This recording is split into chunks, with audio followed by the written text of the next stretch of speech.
Purihin ng Diyos, magandang araw sa ating lahat. Tayo po ay binigyan muli ng Diyos ng pagkakataon na matuto sa kanyang mga salita at katwiran. At hayaan natin na ang pagpapala ng Diyos ay sumagana sa atin habang nag-aaral tayo ng kanyang mga salita. Kamusta po kayo mga kapatid? Purihin po ang Panginoon. Tayo po ay magpasalamat sa Diyos at tayo po ay mananalangin. Aming Diyos, aming Ama, nagpapasalamat po kami sa inyong kabutihan, sa inyong pong katapatan. Kapag kayo po ay nangako, inyo pong itinutupad at tinupad nyo na po ang inyong pangako. Pinagpala nyo na po ang buhay namin sa pamamagitan ng Panginoong Hesukristo. At kung meron mang pagpapala pang naghihintay sa amin, Panginoon, sa mundong ito, ay tiyak na makakatulong para sa amin upang kami ay patuloy na makasunod sa iyo, maging pagpapala kami sa buhay ng iba, at patuloy na matiyak ang aming pagpasok sa inyong kaharian dyan sa langit na bayan.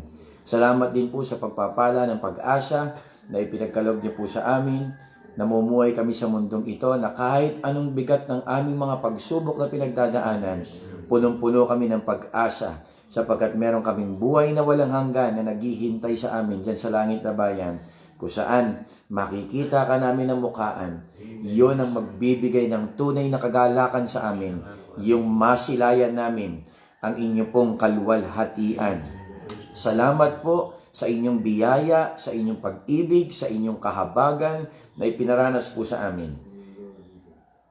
Nagpapahugas po kami ng inyong banal na dugo sa lahat ng aming mga nagawang pagkukulang o pagkakamali. Anumang nasambit ng aming labi, naisip ng aming kaisipan na hindi sang-ayon sa inyong kalooban.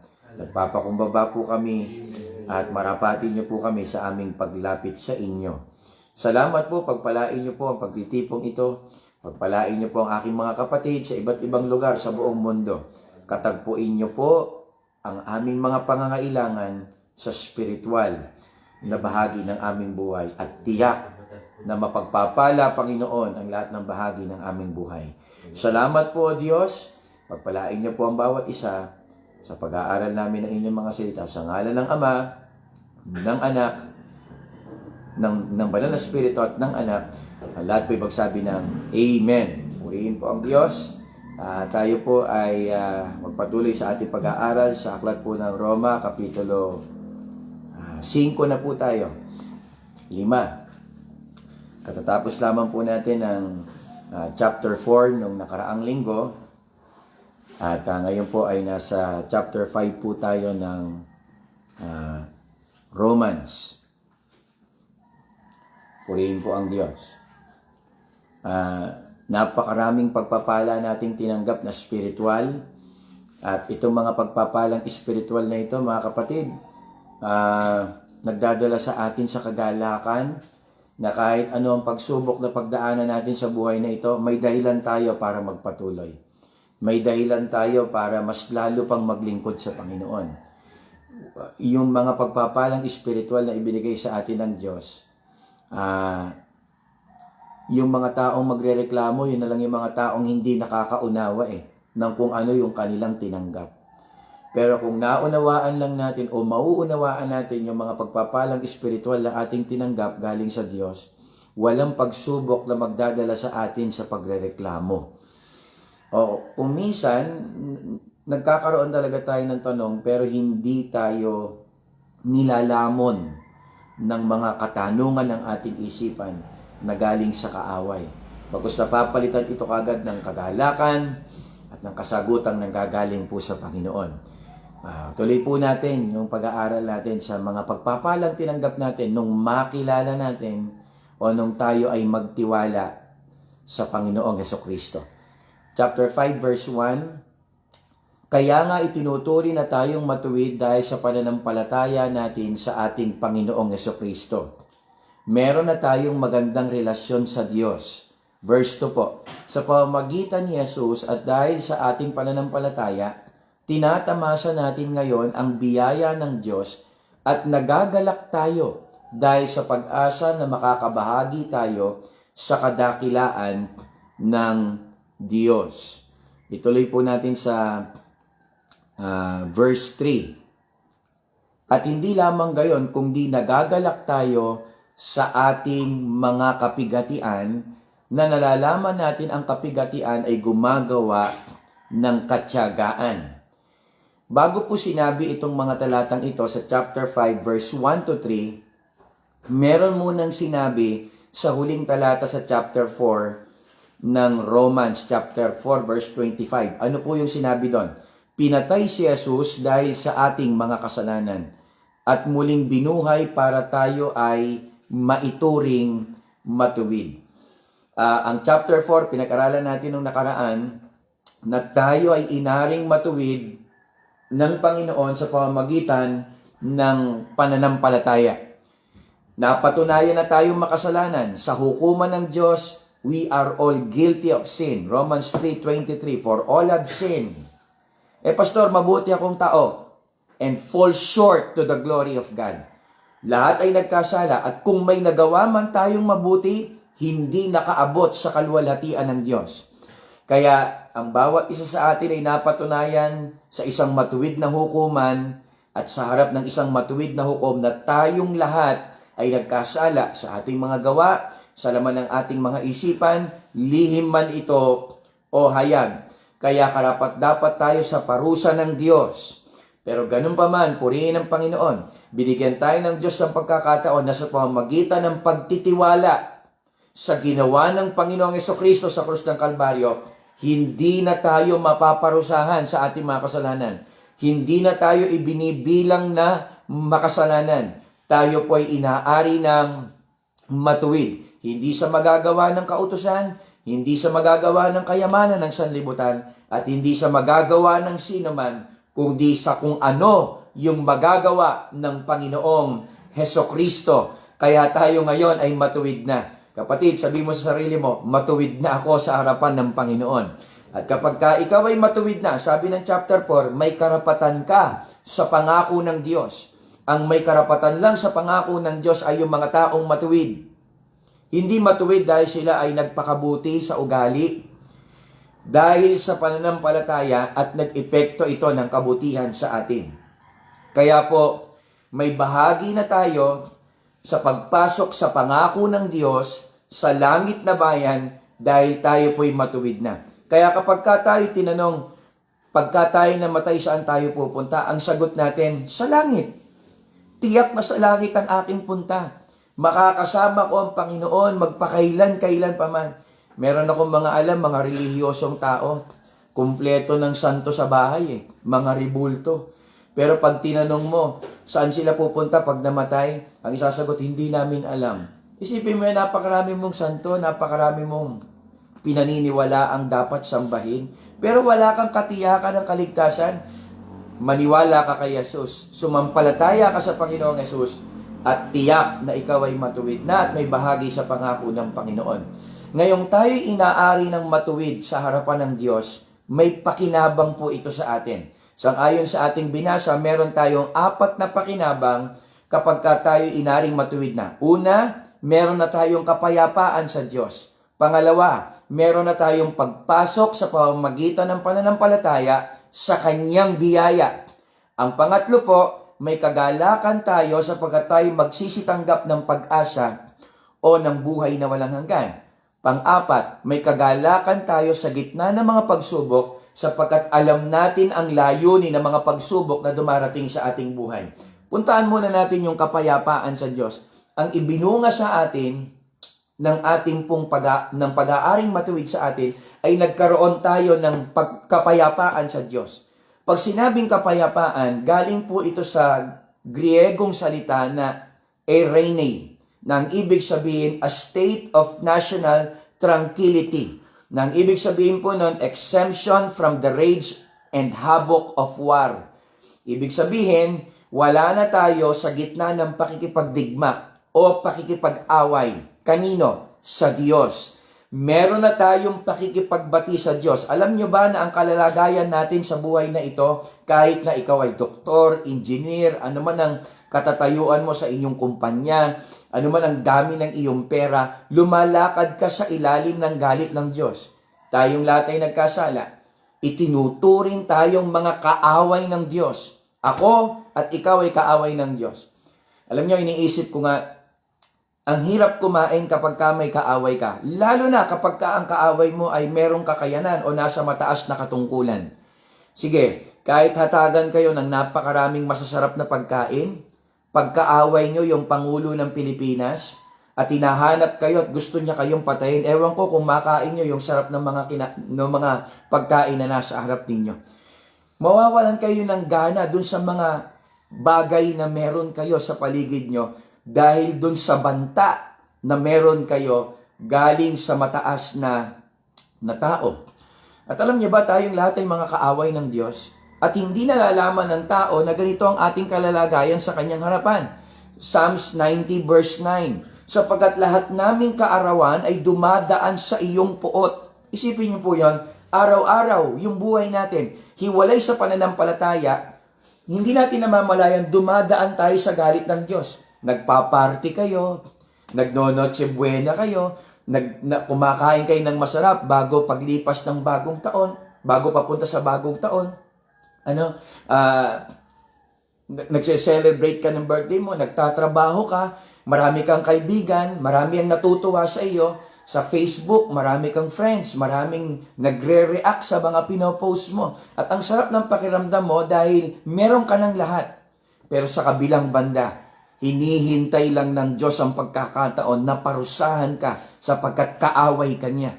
Mga kapatid, kaaway tayo ng Diyos dahil tayong lahat ay nagkasala. Sa di natin namamalayang mga pangyayari, tayo ay nasa ilalim ng puot ng Diyos. Sa verse 11, sinong nakakaalam ng kapangyarihan ng iyong galit at ang iyong puot ayon sa katakutang marapat sa iyo? Kung sa Psalm 7 verse 12 to 13, meron po akong babasahin pang isa sa inyo. Ganito kung magalit ang Diyos. Kung ayaw nilang magsisi sa kanilang mga kasalanan, ikaw na may nakahandang sila'y parusahan.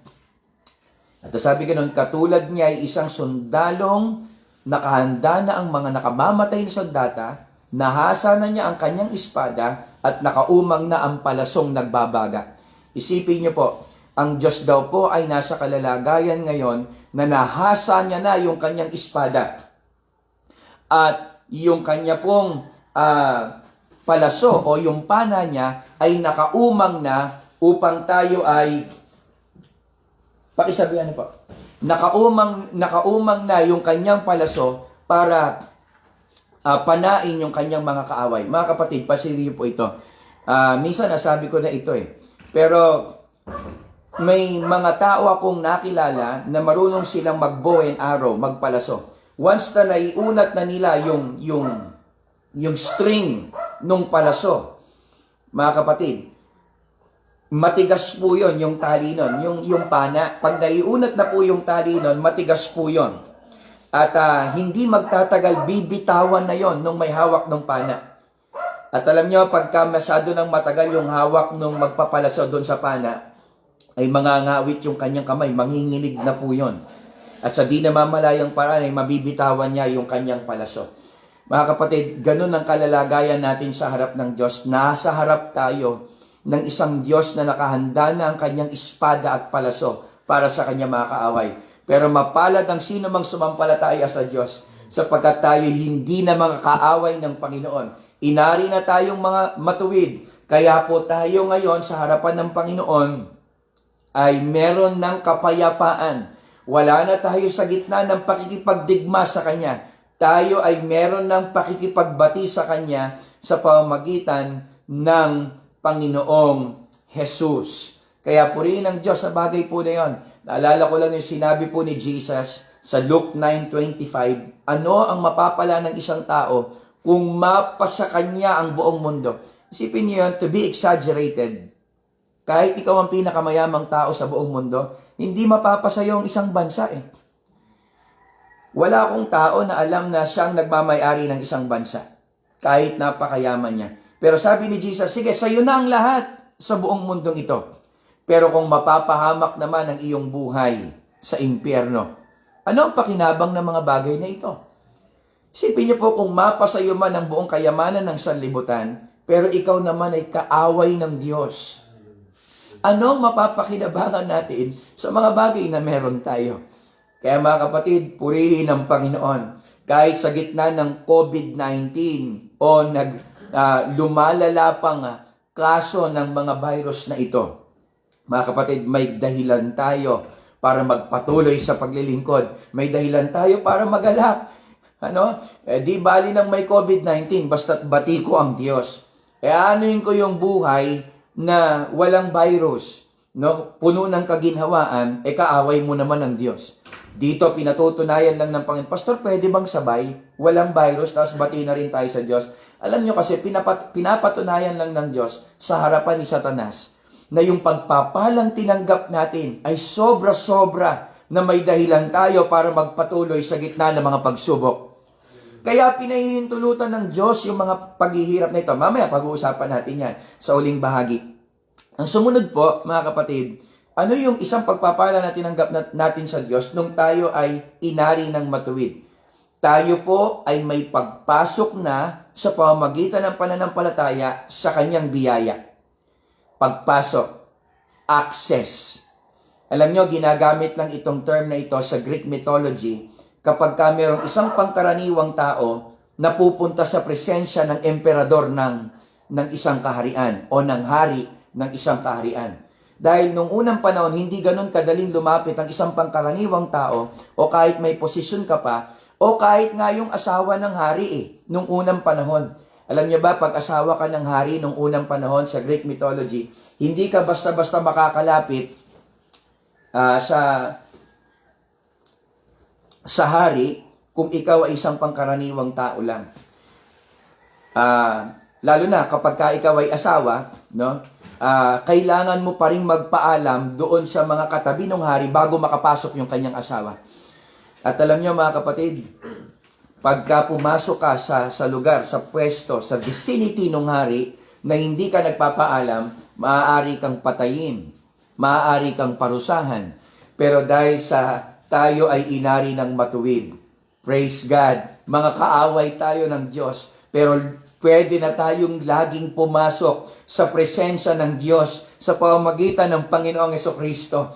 Sa pamamagitan ng panalangin, maaari na tayong makapasok sa kabanal-banalang dako ng presensya ng Diyos sa pamamagitan ng ating pananampalataya kay Kristo Jesus.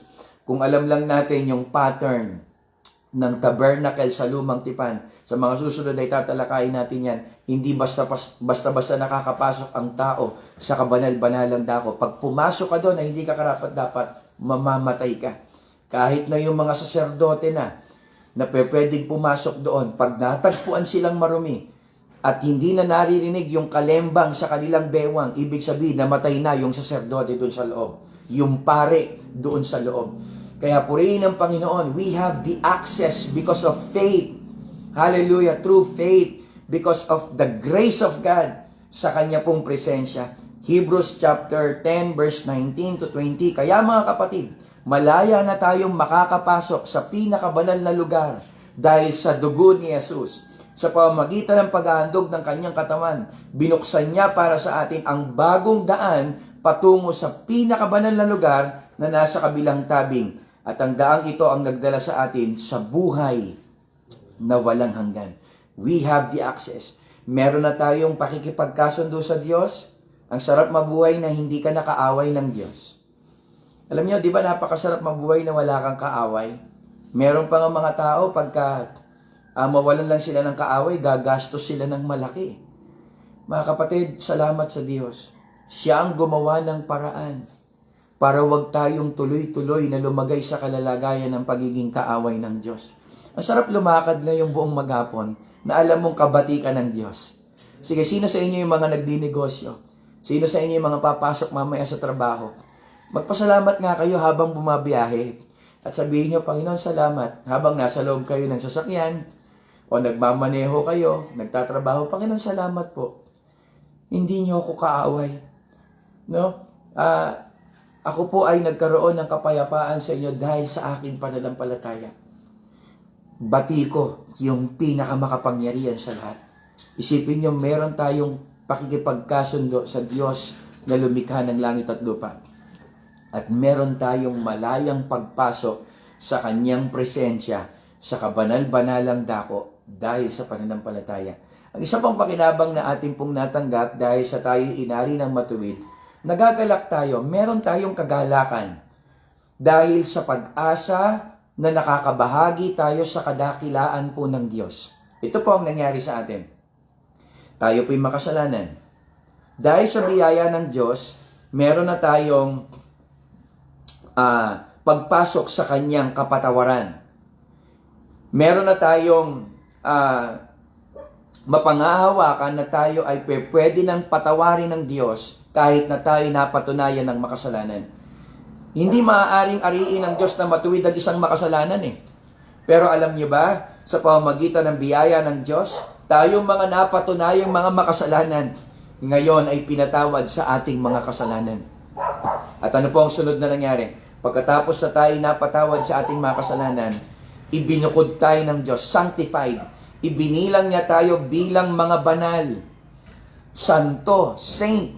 At pagkatapos po noon, mga kapatid, ay binigyan niya tayo ng karapatan na maging anak niya. Tayo po'y mga anak na ng Diyos. At alam niyo, sobra-sobrang pagpapala ang tinanggap natin galing sa Panginoon. Tapos noon, ay binigyan tayo ng katiyakan ng pagpasok sa buhay na walang hanggan, sa langit na bayan. At hindi lang tayo basta papasok sa buhay na walang hanggan sa langit. Alam niyo ba, na kung ano yung kalwalhatian o kagandahan ng ating Panginoong Jesucristo, yun din yung ibibihis sa atin na kalwalhatian.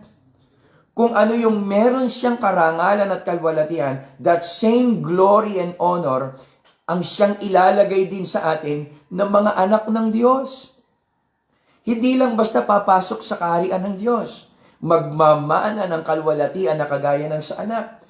Tingnan niyo po ang sinabi sa Romans chapter 8 verse 17. At kung mga anak ay mga tagapagmana nga, mga tagapagmana ng Diyos, sa Diyos, at mga kasamang tagapagmana ni Kristo, kung gayon nga, makipagtiis tayo sa Kanya upang tayo'y lumuwalhati na namang kasama niya.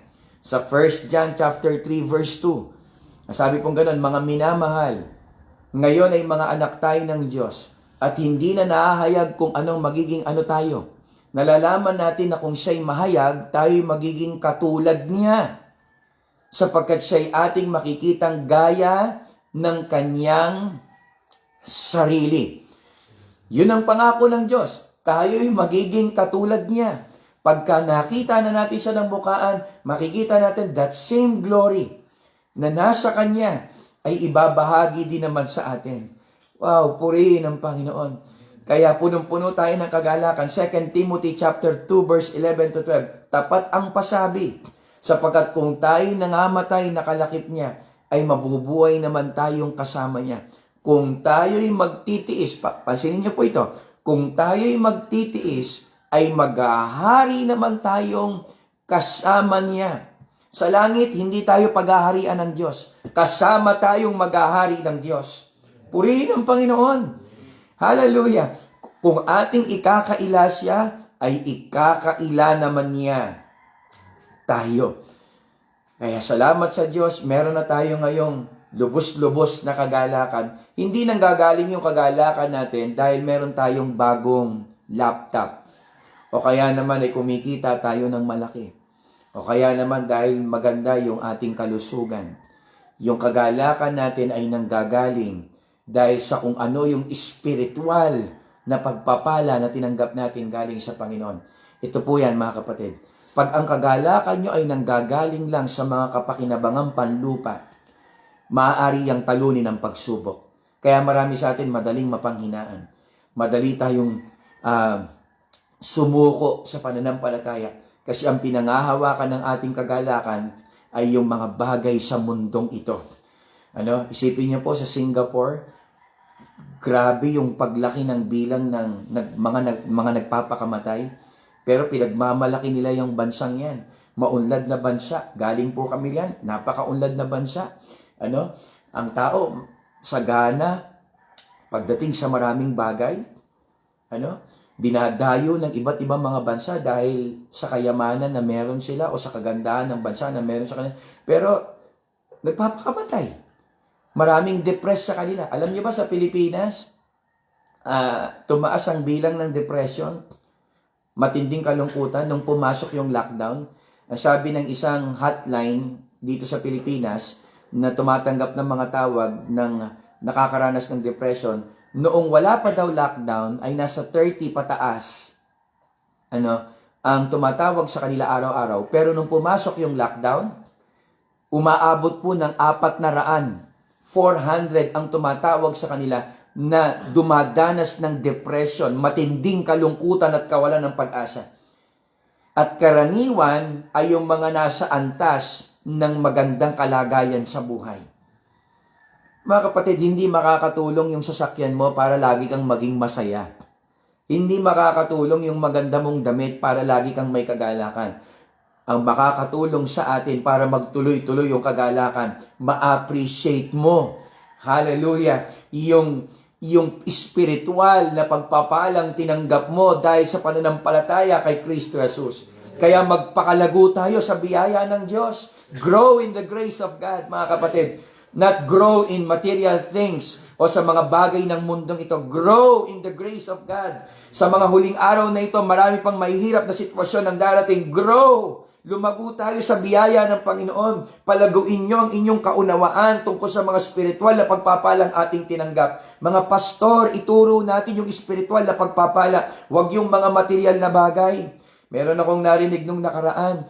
Walang ibang itinuro na pagka lumapit ka sa Diyos, pagpapalain ka ng material, natural na yan, ibibigay ng Diyos yan kahit wag mong hingin. Ang kailangan nating maunawaan ay yung mga espiritual na pagpapala na ating tinanggap at yun ang magbibigay ng kagalakan dahil yun ang nagbigay ng kagalakan sa mga unang mananampalataya kahit bibig ng leon ang nakaharap sa kanila. Yun ang nagbigay ng kagalakan sa kanila kahit sunugin sila ng buhay. Yun ang nagbigay ng kagalakan sa kanila sa gitna ng bilangguan.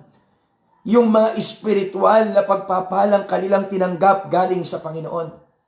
Kaya ang sabi ng huling talata, nais ko muna magtapos dito, sa verse 3 na ating binasa kanina.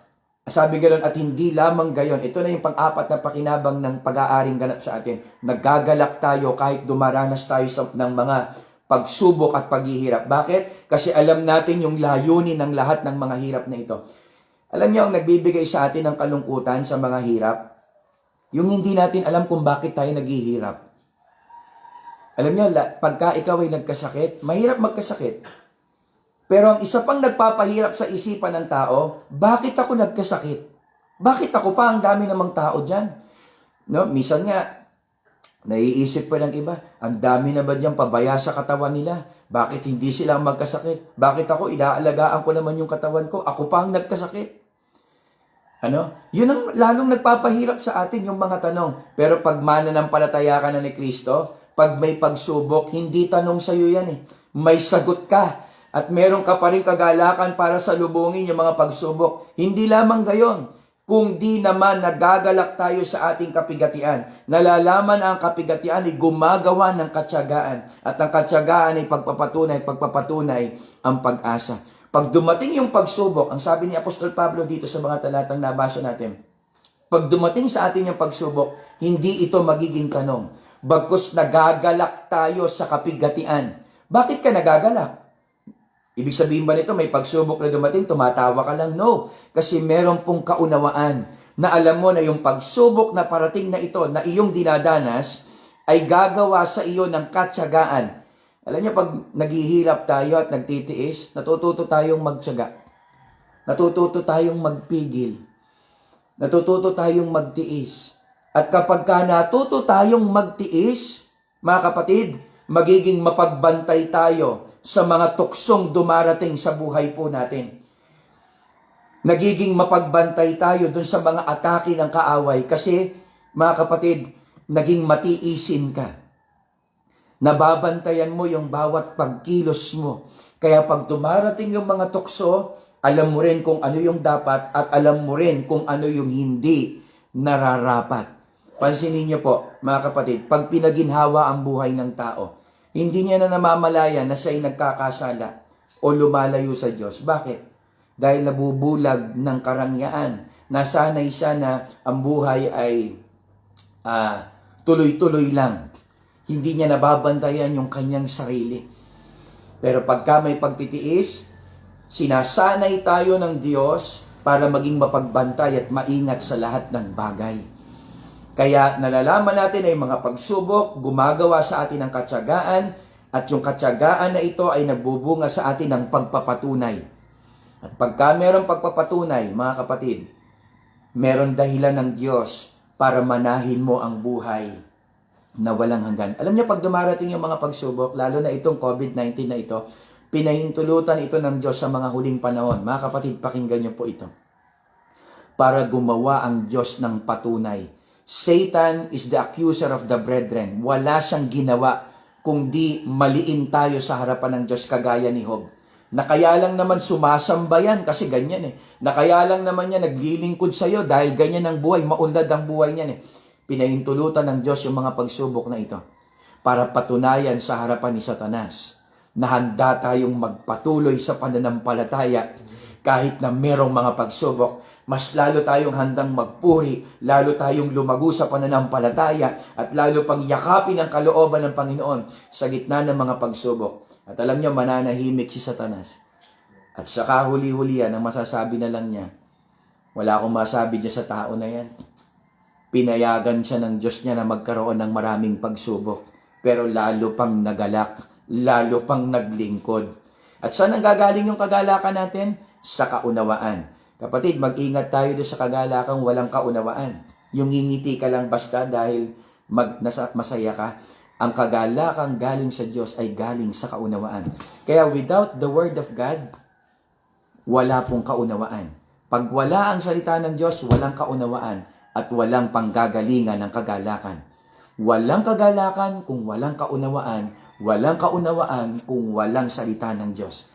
Kaya ang salita ng Diyos, itong sinimulan ni Pastor Paul na pag-aaral ang salita ng Diyos tuwing umaga, ang siyang magiging daan sa atin para magkaroon tayo ng kaunawaan. At yung kaunawaan ang magbibigay sa atin ng kagalakan kahit sa gitna ng maraming mga pagsubok. Mga kapatid, nakabalita tayo ng mga giyera, nakabalita tayo ng mga malalakas na bagyo nung una pa. At yan ay pasimula pa lang ng mga bagay, gaya ng isang babaeng nanganganak.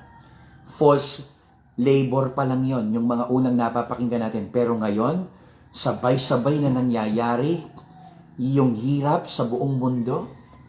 Mga kapatid, pagka sunod-sunod na yung pananakit ng tiyan ng isang babae, manganganak na yan. Ang sumunod yan ay puputok na yung panubigan yan. Pag pumutok na yung panubigan, mga kapatid, ibig sabihin manganganak na yan. Alam niyo yung pagputok ng panubigan? And God will pour out His Spirit sa gitna ng pananakit, sa gitna ng maraming pagsubok sa mundong ito. Ibubuhos ng Diyos ang Kanyang Espiritu Santo. Kaya yun yung aabangan natin. Huwag tayong tumingin doon sa COVID-19. Ang abangan natin, yung out of our belly shall flow fountains of living water. Pupuspusin tayo ng Espiritu ng Diyos sa gitna ng mga hirap na ito. At ang kasunod, manganganak na. Pag nanganak na ang isang babae, nalimutan niya na yung hirap. Ibig sabihin, darating na ang Panginoon. Pag ang Panginoon nandyan na sa alapaap, anong silbi ng COVID-19? Ano pa ngayon ang bisa ng mga pagtitiis na pinagdadaanan mo? Pag ang Panginoon ay nasa alapaap na at sasalubungin na natin siya at tayo sa Kanya magpakailan-kailan paman. Tayo manalangin, aming Ama, pagpalain niyo po ang aking mga kapatid ng mga espiritual na pagpapala, kaunawaan ang gagaling sa inyong mga salita. Salamat po ang bawat isa po sa amin. Kung hindi po dahil sa inyong biyaya, wala po kaming kabuluhan. Hanggang ngayon, patuloy lang kaming umaasa sa iyong biyaya.